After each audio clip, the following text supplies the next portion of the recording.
man, I don't like doing the introductions. All right. Hello and welcome back to episode number 4 of the Two Bits. Hello and welcome back to episode number 4 of the Two Bits and Cents Investor Club. Robert, how's it going?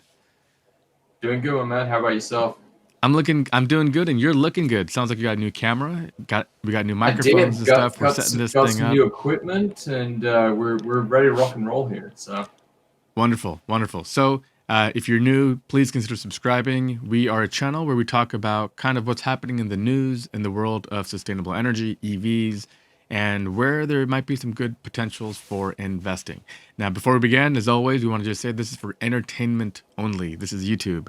So, whatever trading or investing you do is at your own risk, and this show is for entertainment purposes only. And with that, Robert, why don't we jump into our first topic? so this one's fresh off the news. Tesla, our favorite symbol, TSLA, is having a great day today. But they No kidding. also announced their agreement with Panasonic. And a lot of people are speculating that this is for the new cells that they're developing for the next generation, um, for The Roadrunner? for the next Model 3 and the Roadrunner and all those. So this could be very interesting. For the 4680, that was it. I was looking for the cell number. But it's the 4680, and this will allow them to start production in mass quantity of these new cells. Um, I mean, that's definitely going to help out the semi, and that's also going to help out the Cybertruck when it starts rolling out here later this year. So, thoughts, Ricky? Yeah, there's a couple of things also happening right now. If you guys haven't heard, there are protests and rioting happening at the nation's capital that has kind of put some of the markets into a bit of a tizzy. So there's a lot of uncertainty and a lot happening in general. Also, with the new administration comes new policies. And I think largely people are seeing a move towards more sustainable energy. So as always with investing and stuff, I think you have to really keep your thumb on the pulse of the news and what's happening. And in the case of Tesla here, I think for a day like today, I was surprised that they were up as much as they were, and it's because of all the cool things they're doing. Right, Model Y coming out of Shanghai pretty soon for sales in China. These are the kinds of things that will push them from their 500,000 cars and onward. So this new partnership with Panasonic, I'm actually not too familiar with the details of it, but wouldn't Tesla be building their 4680s themselves, by the way? Would this partnership be for something else, or would it be? They're supposed to be, but I think that this partnership, the filing for it specifically, is the use of Panasonic's technology for manufacturing. So I think they're going to expand on or pull from Panasonic's technology base and actually build their equipment out with kind of Panasonic technology base. So Gotcha. So, and speaking more generally, what else do we think about the automotive sector? And I think the theme of the today is going to be talking about legacy car makers and where they're positioned and how we think they will be poised to capitalize on EV sales going forward. Where do you want to start? And we talk about some of the legacy players, by the way. Where should we start? Where's a let's fun start one? on the other side. Let's start on the other side of the ocean, and we'll move our way back to domestic shores here in a second. So I want to talk about Toyota and the Toyota family. For those of you not familiar, most of the automotives have giant conglomerations. So Toyota, for example, contains Lexus. It contains a couple of others. Volkswagen, for example, includes Porsche and Daimler. Ford, Ford is Ford. I think that one of the few that have a maintained. GM is General Motors, so they've got a whole entire slew within them as well. Um, but I want to talk about Toyota specifically first because they were really the first to come to the EV market before Tesla arrived, because they had the Prius line, and so they've had the bouts with electrification already. So their ticker symbol, by the way, is a really hard one. It's TM, Toyota Motors. Currently today they're trading 153. I really like them. I actually contain about 4% in my portfolio because they are a really nice legacy automotive manufacturer. They're not one that I think is going to go anywhere anytime soon. They've already got the electrification in their system, so they know that they're going to come with it. So I don't think that they're going to be going away anytime soon. But they have announced that they're going to, well, not Toyota specifically, but Lexus, which is part of the family there. Um, they're finally coming into it something called their direct four transmission system, which is a front and rear motor system, kind of like what everyone is going to these days. And it's going to be built on their 350-volt architecture. Now, I mentioned the architecture because a lot of manufacturers these days are moving from the 350 to the 800-volt architecture. And with the reason for that is the 800-volt architecture brings much more charging capabilities and fast charging capabilities. And I think that, you touched on that with the Lucid video, didn't you, Ricky? Yeah, Lucid and the Taycan is also 800 volt. It just generally has better efficiencies as well. Like inverters operate better, higher voltages. There is typically higher cost associated with it as well. But to me, I think I don't share your optimism for Toyota quite as well. As far as legacy makers go, they're fantastic. That's the thing they have going for them. But they are so late to the EV game, and like moving into 350 volt architectures to start, to me just tells me how in their infancy they really are with electric vehicles and stuff. But I will say, to your point about like investing in Toyota, they are one of the best, if not the best. I put Honda and Toyota as like the two that I think of as like the highest quality gas car makers. So for that reason, they've got more runway than other companies that I think were never that good at making gas cars. And like for example, the Fiat Chrysler Group comes to mind. Now, Yeah, cars there's are a reason they're always. not even on this list. Yeah. Well, to me, though, I think for that reason, they should be the ones that are like full speed ahead with the EVs because they were never that good at gas cars to begin with. So what do they have to lose? If you're Toyota, you've kind of mastered it. You've built, some of the most reliable cars ever. And why change? Why mess with a good thing? So I think they have a lot of Yeah. legacy weight around their neck that they're carrying around, a burden. They have to cannibalize their current sales. They have to reinvest and retool huge amounts of factories. Whereas every new factory Tesla's building is right in line with what they're doing. But for Toyota now, they have They basically built billions. for electric, so Right, right. So this is kind of the struggle with legacy auto. Now you mentioned they do have. We mentioned in our show on vice versa. They have like these little cute city cars that they have planned. They have an SUV plan, which all sounds great. But the problem I had with it was they aren't planning to bring the SUV to North America, which we kind of like our SUVs here in North America. You'd think if you're going yeah, to build them and you're serious about America it, bring definitely them here. likes big cars. So It's a funny move because, again, I think what you have to overcome for people is, are you building a compliance car or a real EV? And if you have a bad track record like Toyota has, like they built a RAV4 EV, by the way, years ago. It was a pretty yeah, solid car. If they had just really cared and built a proper RAV4 EV, they would have done well, but they never did. They made a compliance car and they knew it. And so you have to overcome that I think for investors. Like if you're building a car today and you're Toyota, you got to prove to me that you're serious. I mean, you agree? You disagree? I 100% agree. And actually, funny story about the RAV4 EV is I actually had a chance to buy one, and I didn't. I passed on it because I was like, "There's no way this is ready for prime time." Yeah, but they're Funny rare. enough, that they are very rare. The gentleman that actually was going to sell it to me actually called me about 2 months later, and he said, "Glad you didn't buy the car because it actually caught fire the other day." Oh man. Okay. Well, sounds like you touched a bullet there then. So dodged a bullet on that one. But I mean, Um, that's so I just the wanted, thing in general. Like Toyota is gonna have to learn a lot about building EVs. Like oh they yeah, they're kind of just starting off.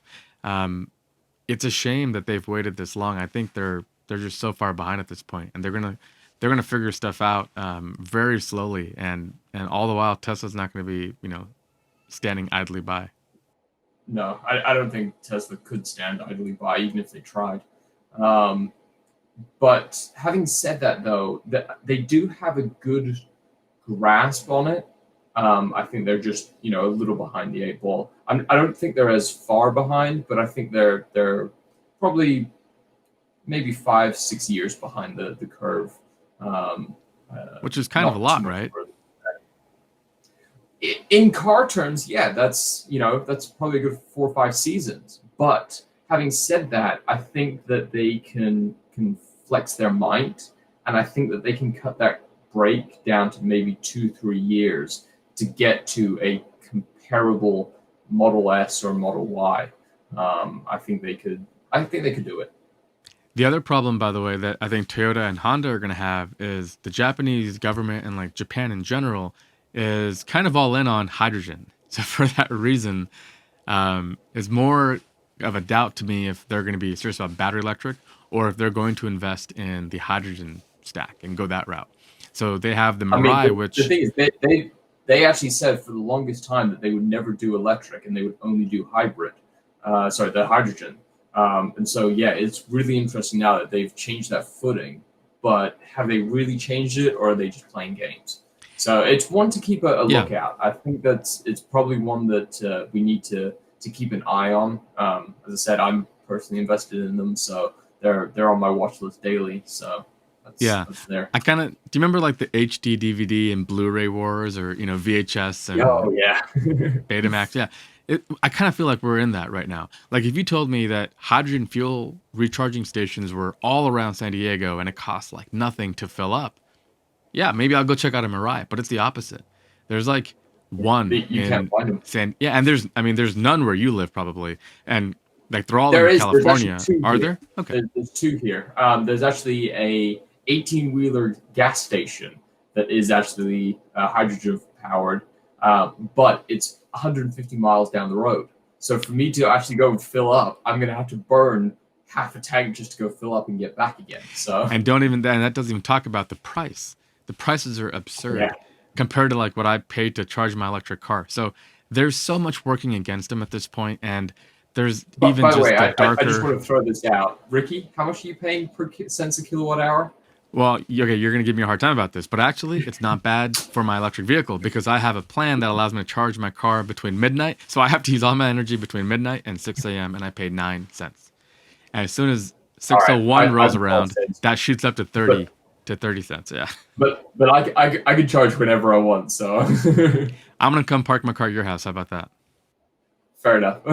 But this is the story, um, and I think there's this kind of how do you move? Like how do you transition from where you are to where you want to be? And now maybe we should switch gears and let's talk about a company that actually is taking it seriously. Who should we talk about next? I'm going to actually talk about my favorite Dieselgate people, Volkswagen, It's a good one. Yeah. um, because they've turned themselves around and they've turned um, their image around as well, to the fact that they've really embraced that they acknowledged the screw up and they've embraced it and they're going to fix it. So for those of you that don't know, Volkswagen AG, they are not an American traded company, so they're not on the New York Stock Exchange, but you can access them through many brokers. VWAGY is the ticker symbol for them. Um, I do not have any of them in my portfolio, but I do keep a very close eye on them. The nice thing about them is, for those of you that have been living under the rock for the last 5 years, they had a story with the Volkswagen Jettas, where they were faking the emissions testing, and it was called Dieselgate. And so any of the Volkswagens that were coming out were passing the emissions test, but as soon as they left the testing station, they automatically went back to polluting. They got found out. There was a big controversy about it, and they had a giant problem. So they've taken this by two steps. One, and actually you spoke about this on your new episode today, didn't you, about the Volkswagen supercar, the ID4? The IDR, yeah.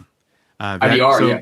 the Well, the ID4 is going ID4 to as well. come to the US. The IDR is a purpose-built racing machine. That is like they literally build it for the race at hand. So Pikes Peak, okay, they'll do the math. Okay, we got to climb 14,000 feet. It'll be this many miles, and they'll build a battery pack just heavy enough to make that race, and they'll just floor it. It's an incredible machine, and it It's shows you what they incredible. could be doing, and they were doing. I mean, I think there was some development going on the IDR while Dieselgate was happening, but this one makes me so mad because while like Tesla was figuring out how to make electric cars and mass produce them like the Model 3, while they were doing that, these guys were over here writing software to detect when you're on a stand. Okay, this isn't a real load. The car's wheels are spinning, but we're not going anywhere. The speedometer is not moving. Okay, this is a test environment. Let's run clean. And then the minute you're on the road, switch around and go, nope, now we're in a real road scenario. Go ahead and pollute.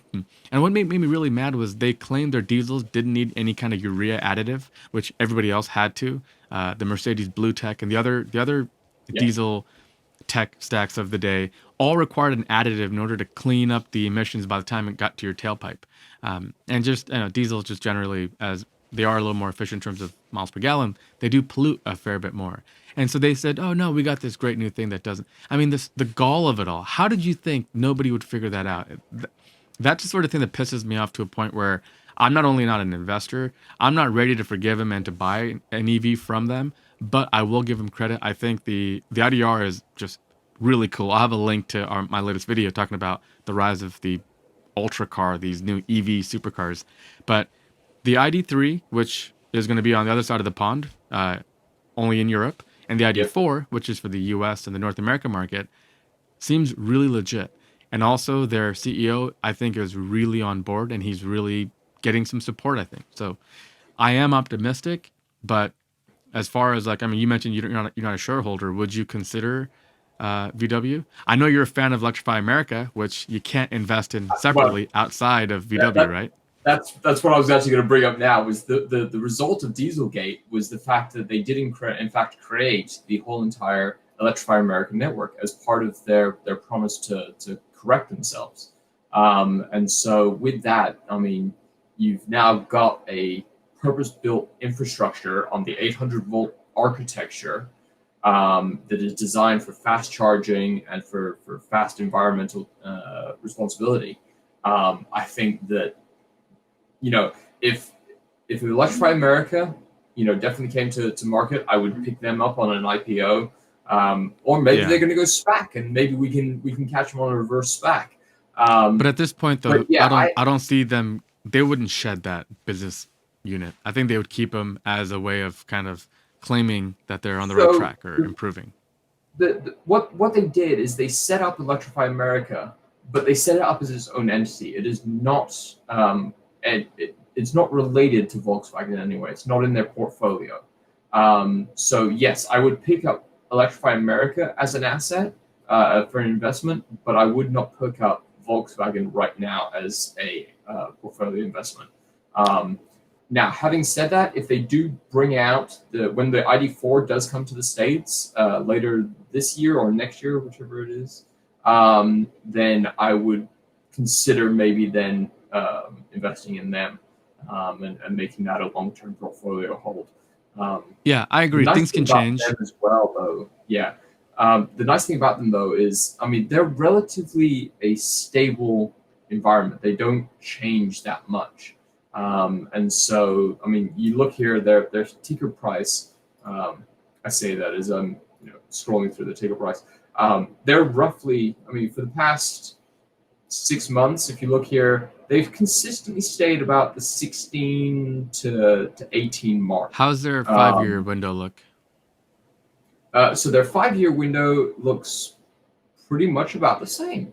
Yeah, so I mean, if you're interested in investing in a company that will not grow for 5 years, check out Volkswagen. Yeah, I mean, you've got here, from 2018 to 2020. So this is a 2-year span. They went honestly considerably down. But having said that, their volume is what decreased, not their share price. Well, the share price did increase, but their volume decreased, which means that there was less ability to pick up. So those shares became more valuable. However, if you look at just this year, from start of the year to today, I mean they're flat. They really haven't moved. I mean, Yeah, and there was the giant drop because of the virus, but they basically stayed the exact same. So yeah, and don't they're forget not during ones that that are, time, Tesla's gone up 1,000%. oh So yeah, that's the thing is your funds are limited, your investment opportunities are limited. Like where are you going to invest that? By the way, really quickly, I wanted to mention Tesla Raj had a video where he had a hands-on moment with the ID4, and so he had a oh, yeah, chance to put it through his paces and check it out. And what he mentioned and what I my big takeaway about the car is it is not special, and they mean it in a good way. What they're saying is this isn't some crazy ridiculous thing. It isn't doesn't look like a spaceship. No, it's a normal car, and it's a look at what all of our cars are going to look like. We want to make a million of them. It's not special or crazy. It's a normal car, and I think that's interesting.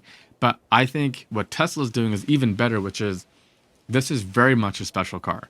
It looks amazing. It drives amazing. The software is second to none. And I think what Tesla has done is gotten people excited. And if you're going to go from a gas car to electric for the first time, like you've built your own electric bike, we don't need to win you yeah. over or me. But the average person, if you're trying to win them over, a little special sauce, I think, goes a long way.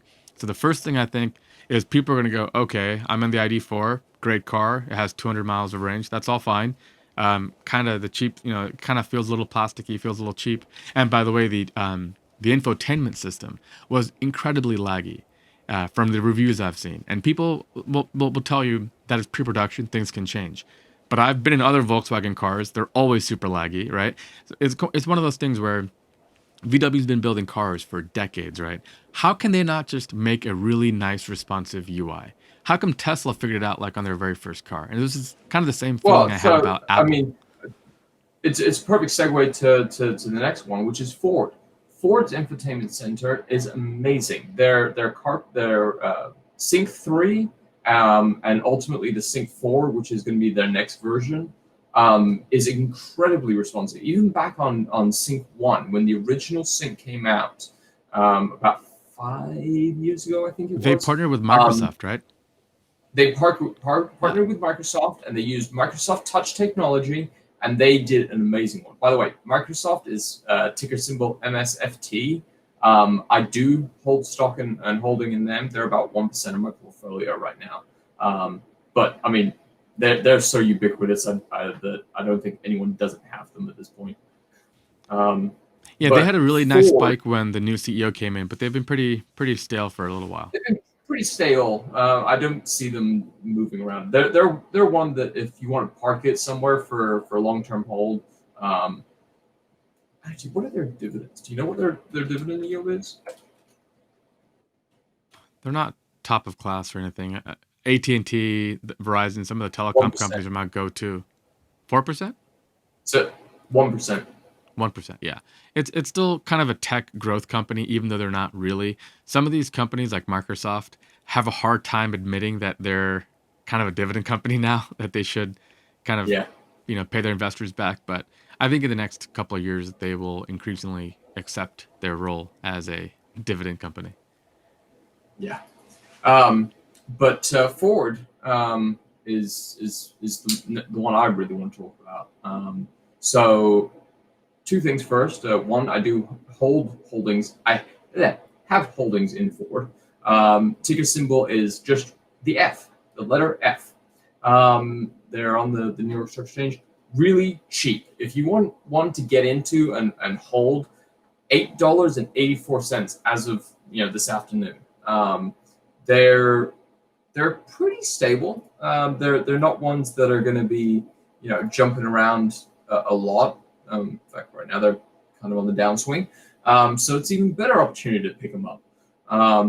I've had them for quite a bit longer than this. In fact, I have had mine back here in 2008 when they were just over $2.50. So I'm still up, but they're, as I said, they're a long-term hold for me. Um, but they've got a couple of really cool cars. The second thing I want to talk about is I actually have the Ford Fusion plug-in. That is my wife's daily driver right now, and she absolutely loves it. Not a fan of the 12 miles of EV range that he gets 12 on miles, old okay. school lithium. Yeah, 12 whole miles of nickel metal hydride battery pack. not even lithium. Um, but what they've got coming up in the Mach E, the new F-150 hybrid electric truck, and then the Ford Explorer hybrid SUV are really, I think, going to be game changers for them for the electrification. And I think that that is going to give them a big boost. And then, of course, the Mach E and the Mach 1400 from Vintagun about his donut tire shreddingness. He's more than capable of shredding those tires, we can tell. So Yeah, I have a good feeling about Ford as well. I think the Mach E is, and that's pretty much the reason why, it is a beautiful looking thing. Of all the electric vehicles that aren't made by Tesla, the Mach E is the one I want. I think that car would really work well for our family. And it is a beautiful looking car. I'm hoping they can stick to their timelines. They're a car company, so I don't have any doubt about them actually producing the car. They're going to make them, and they're going to probably make them in a decent yeah. volume. What I don't So know is, I'll tell you this: that next week, the Ford dealership down here by me. I have on very good authority will actually be receiving their first Mach E, really, and I have been invited to come down and take a look at it when it rolls off the trailer. we'll take your camera and get some good footage. Yeah. Yep, that's the plan. Yeah, there's a lot more YouTubers who have videos now talking about them, so they're close, and that's really exciting to me. What's really interesting though is that they don't have as much in the way of like the architecture as like GM, for example. Maybe we'll talk about them soon, but like GM has really thought this through, and they're not building an EV; they're building like 25 EVs in 5 years, and I think their approach shows that. Whereas with Ford, it seems a little more kind of one-off at this point. It feels like, hey, we're going to build this one great EV, and then we'll see. It's kind of my take on it. That's why they have invested further into like development of batteries, for example, or the entire stack. But we'll see. I mean, I'm hoping that they have a big hit on their hands and they realize that people want to buy these things. But again, I think they will. I mean, the fact is, you look at the Ford website and you look at the Volkswagen website and you look at even the Toyota website, and there is a tab on there for electrification. So they have seen the light. They see that they have to move to it. I mean, it doesn't hurt that, in the EU, they're mandated by 2025 that, electrical vehicles are supposed to be the way out. There's no more internal combustion ones coming through. So I think that they've definitely seen the light and they're making their strides. So, but they still have the problem of like the dealership network. I was hearing articles that a lot of the dealers are marking up the Mach-E's like $5,000 and $8,000. So even if Ford wanted you to have it for 48, people are saying, "Oh yeah, it's 55,000. Come on in and buy one. We have a couple." And so now yeah. again, just as you thought you had a chance to compete with Tesla on the Model Y, now this is happening. But the one good news is, and we should mention, and we'll cover this as the news breaks, but Ford has the EV tax credit. So if you buy the Mach-E, Yes, you're they going to do. get the entire $7,500 federal tax credit, plus any state incentives you might have. So that is where your You advantage have over a bunch Tesla over there in is. California, don't you? What's that? You get a bunch over there, don't you? The tax credits over there. There's a little California credit. I think I got like 1,500 or 2,500 from Okay. California. I think it was Yeah. 1,500. Unfortunately, It's all dwindling unfortunately, in down. Texas, we don't get any. Yeah, we don't get any in Texas. Yeah, but Ford will get the federal tax credit. And so, to my mind, right now, like Volkswagen, Ford, for the next year or maybe two, you have a $7,000 advantage over Tesla. Go. Because eventually, when yours run out and it's all level playing field, you better be able to compete with what Tesla has down the road. And so, that's where I'm afraid for Ford. If they don't have the entire stack, they don't have like modular architecture and shared chassis and do all the right moves to make it like cost effective. How does Ford compete 3 years from now when a Model Y equivalent is even cheaper than it is today? And Ford is struggling with battery supply from other manufacturers to keep theirs Yeah. cost effective. So that's where, for me, again, I'm in kind of a prove it mode. Like, prove it, show me the sales. I want to see what the sales experience is like through your dealership network, how people are like, are they paying over MSRP? And maybe a year from now, I'll think about it. But I think they have a lot to prove, but Like I'm really the thing happy about with the Ford market. is that the Ford got in with Rivian as well, and is Yeah, using a good point. lot of the modular architecture from Rivian. Um, and I think we've said it before, but I am a pre-holder on Rivian, and I'm slated to get mine, early part of this year. So it's going to be good to see what they come out with. The other part of that is the fact that Rivian just got another $25 million in funding.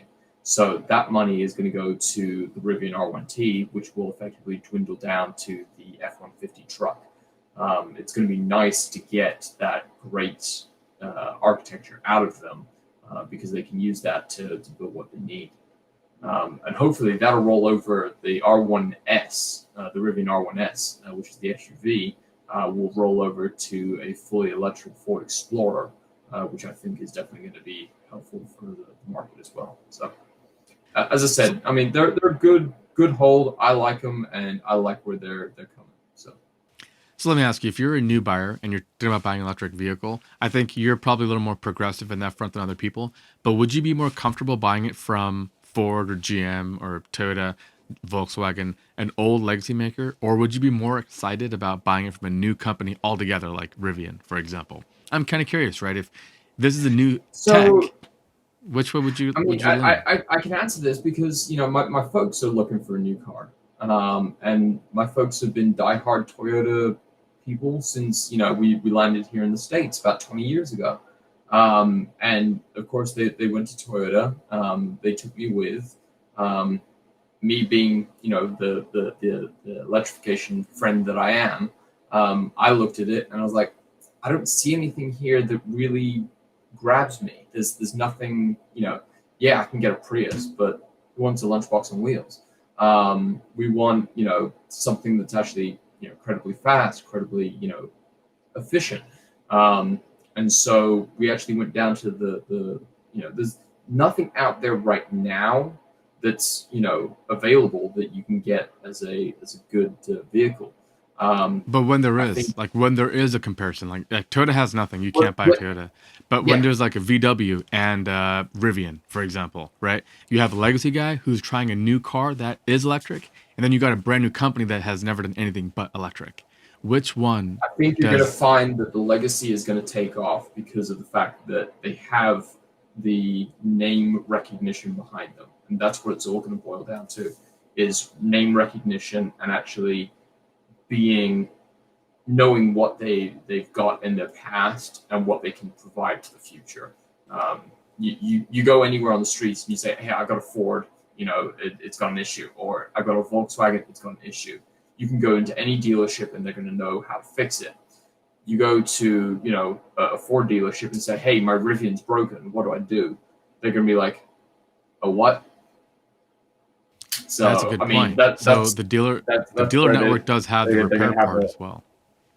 yeah. I mean that's where I think they're going to have quite an advantage over anything else. So Good point. I think there's a couple of cons like the dealership network. I think people are moving toward, especially EV buyers, would rather have direct to sales and not have haggling and stuff. But good point about the repair network and the fact that it's a Ford and there's going to be some level of might industrial might backing them.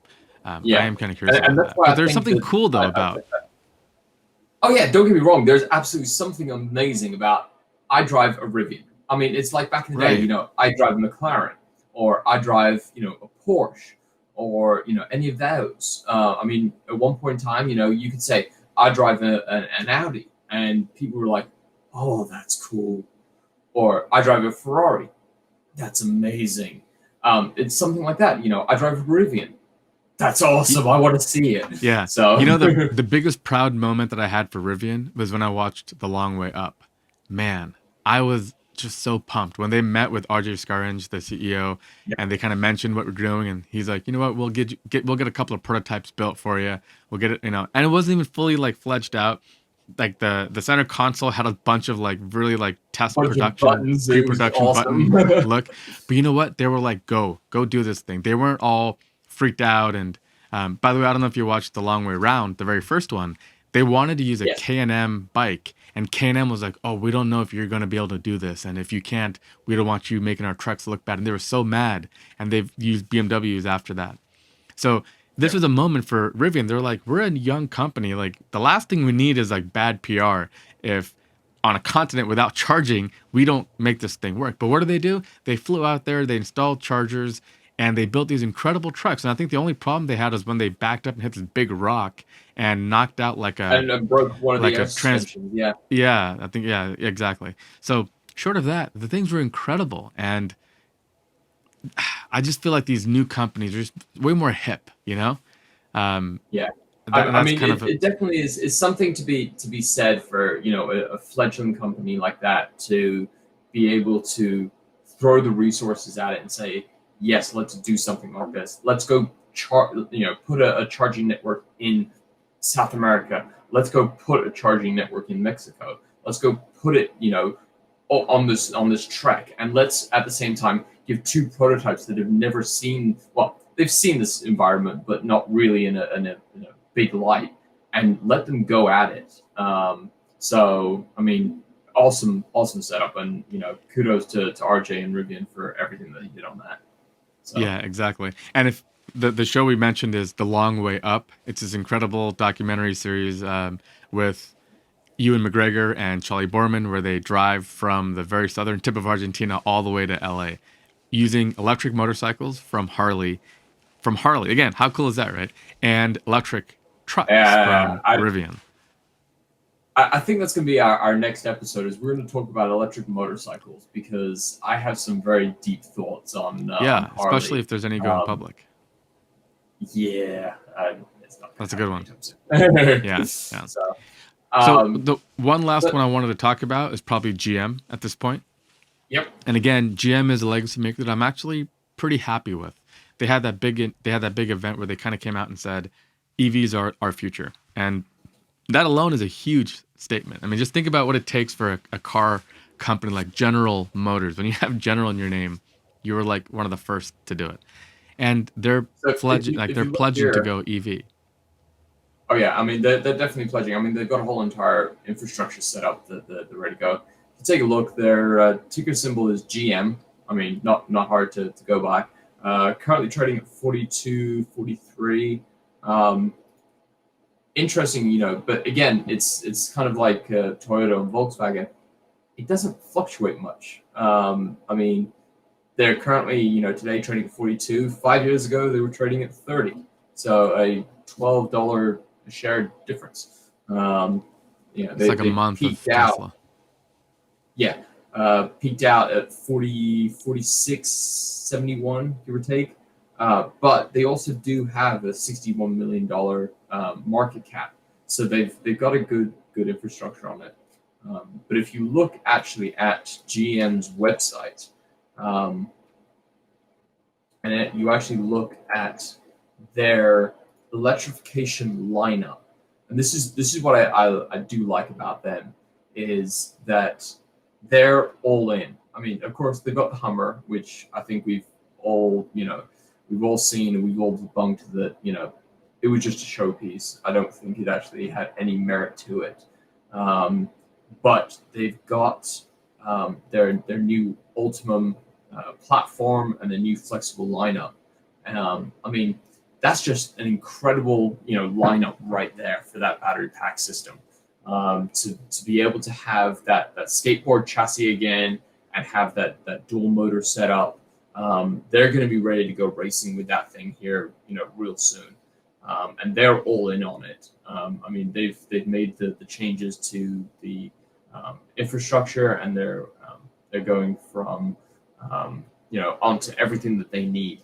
And so I think they're gonna be ready to go. And when they get it more developed, they're definitely going to be definitely more efficient. So Yeah, one of the cool things with GM is the Ultium battery pack that they're going to produce. They're actually going to produce these, and they're going to build them all. They're going to be pouch cells, and they're all going to be the same size. They will have one type of cell that comes out of the line, and that cell can then be put in different configurations. It can be double stacked for a Hummer application, or just smaller and stacked horizontal for smaller cars.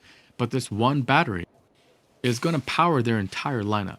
So to me, when I saw that presentation, my biggest takeaway was they're not messing around. This is the sort of stuff you have to think about when you want to build everything from like a Chevy Spark all the way to a Hummer EV.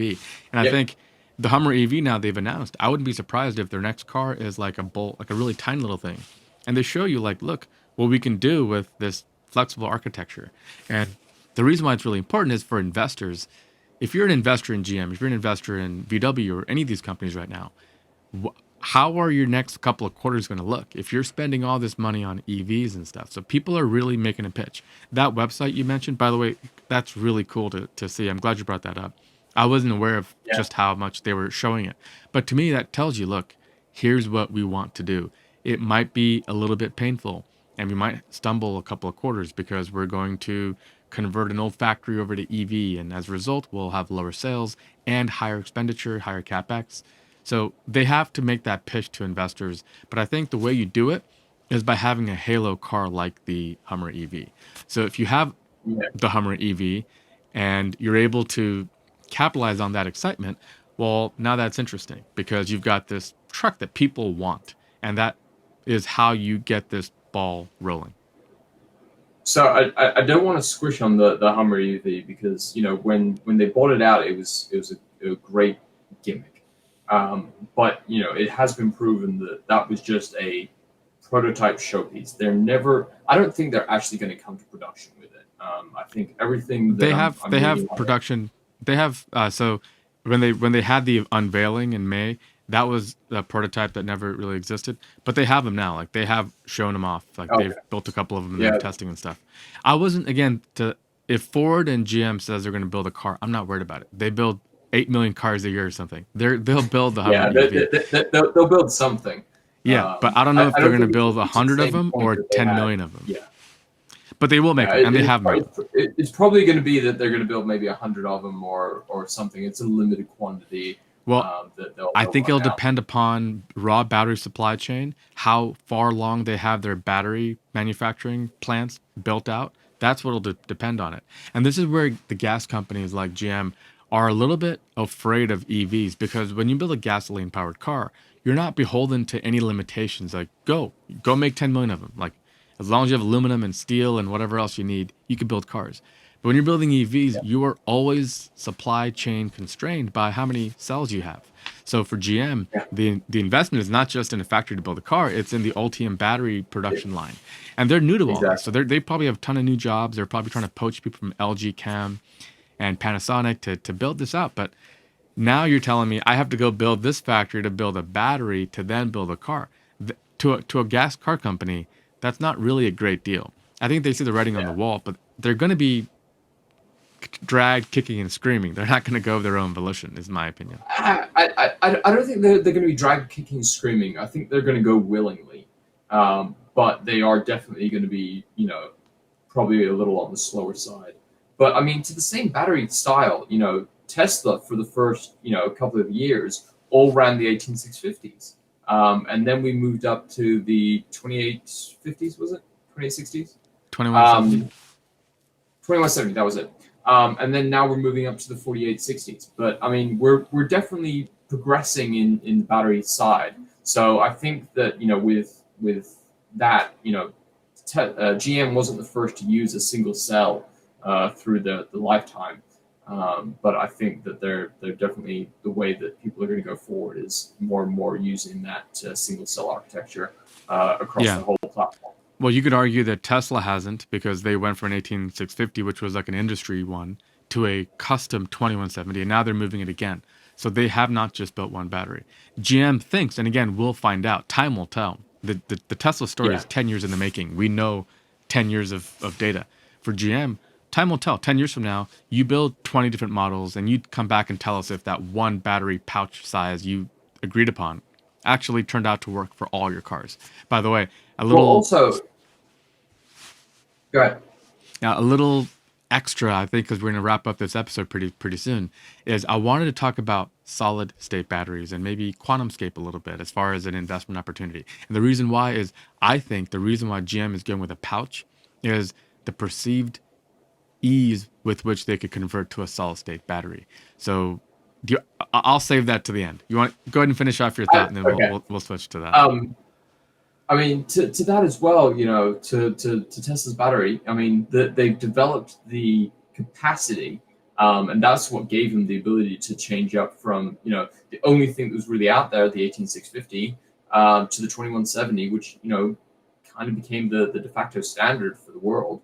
And now they're coming into their own with the custom 41s. So, I mean, it definitely is something interesting. I think that, as you said, time will tell. We've got 10 years of data with Tesla, but we don't really have any data with GM. So time will tell on that one. Yeah, exactly. But and as a software engineer, I know the things that you always try to think about is you got to plan ahead. So 10 years from now, whatever code I'm building, the architecture has to support whatever crazy new features I might come up with 10 years from now. And if you do a good job of that, adding a new feature is like one day done. If you don't do a good job of that, you're doing like page one rewrites of old code all the time. So that's where architecture investment is key, and it's no different here. So if they really do think that this one cell, and they showed off like the different stacking configurations and how they're going to cool Yep. it, and they've thought this through, and I was very impressed. People were kind of skeptical, or they were hoping for maybe a car upon which they would reveal all this stuff. But to me, like architecture to me is really fascinating, and I was really kind of Yeah. blown I away. mean, the thing is you've got to get the architecture down right at the beginning. Like you said, if you write your code right the first time, then adding stuff down the line is a piece of cake. But if you don't have your architecture down right the first time, you're gonna have a big headache down the road. And I think they've got their architecture down. I think they've spent the time, they've spent the money, they've spent the investing resources into it to actually give a good rollout down the line. And I think they're well poised. Out of all of them, my money is on GM doing the best out of everyone. I think Ford would be a close second because of their relationship with Rivian. Volkswagen, they have the Porsche Taycan 800-volt architecture system, but they don't really have any momentum to it. And then, of course, Toyota is down at the bottom of the list because of the fact they've already said they don't care about electric. They want hydrogen, so they've got to pick up the ball from the back, and they've got to move on that way. So that's my prediction. What about you, Ricky? What's your prediction on who's going to lead and who's going to fail? So kind of close to you, but the way I look at it is General Motors and VW are at the front of the pack. They've shown like the architecture investment. They even kind of mentioned battery assembly plants or like partnerships with companies and stuff. So they're out in front. Then you have Ford in the middle, and they're probably with companies like I don't know. There's got to be a couple of out there that kind of are in that middle of the pack, and then way behind to me are the Japanese, and I think part of why that is they operate in North America, which has given them the opportunity to be lazier about it. I think the emission requirements and the standards and the speed at which we're converting to EV has been slower out here than it has been in Europe. So VW is on the right track because VW sells more of their cars in Europe than they do here in the US. So Yeah. to me, that's kind of my stack. But what's interesting too is like when you invest in something kind of matters. If you go and spend billions of dollars and build these like battery manufacturing plants just before like some breakthrough comes along, which renders what you've done not really operable, that would really suck, right?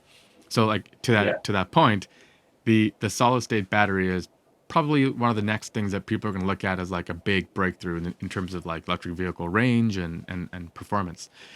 The problem, and again, right now we have batteries with like a gel electrolyte, which allows the transmission of ions. And so imagine you got rid of the liquid and you had a solid, like a ceramic layer or some layer. And typically these layers are pretty brittle and they don't bend very well, which might make it a problem to put into a cylindrical cell.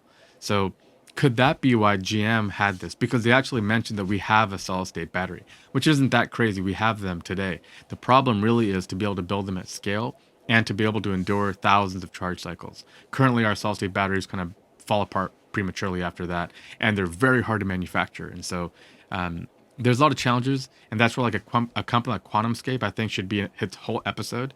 But we can kind of just quickly touch on it and just say that they're a company that is trading at a huge multiple right now, and Oh they yeah. have themselves told us we will not make any money until 2025, and even then it'll be a pittance. And really, our first year of real money making will be 2026. So you're being asked to invest 5 years pre revenue. So Yeah, that just shows you how much it's going to upside be there is to interesting. it. Yeah, it's definitely going to be interesting to say the least. And I think QuantumScape and batteries are definitely probably another video. Let us know what you guys Yes. think in the comments. What you'd like to see on the next one. So Yeah, and this is talking about the legacy makers because I mean, we should talk about them. Where are they going to stack up? And to Robert's point, some of them are trading at a pretty low point right now. So, what do you think? If you guys have any information you want to share, leave us a comment. Let us know if there is a legacy car maker that you are thinking about buying shares in because you think their upside is better than the others. But Robert, as always, thank you so much, man. We appreciate you guys for tuning in. Thank you for joining us, and let us know. Let us know how the show is going. Leave us your feedback. This is 2 Bits in Investing, and we'll catch you guys on the next one. see ya.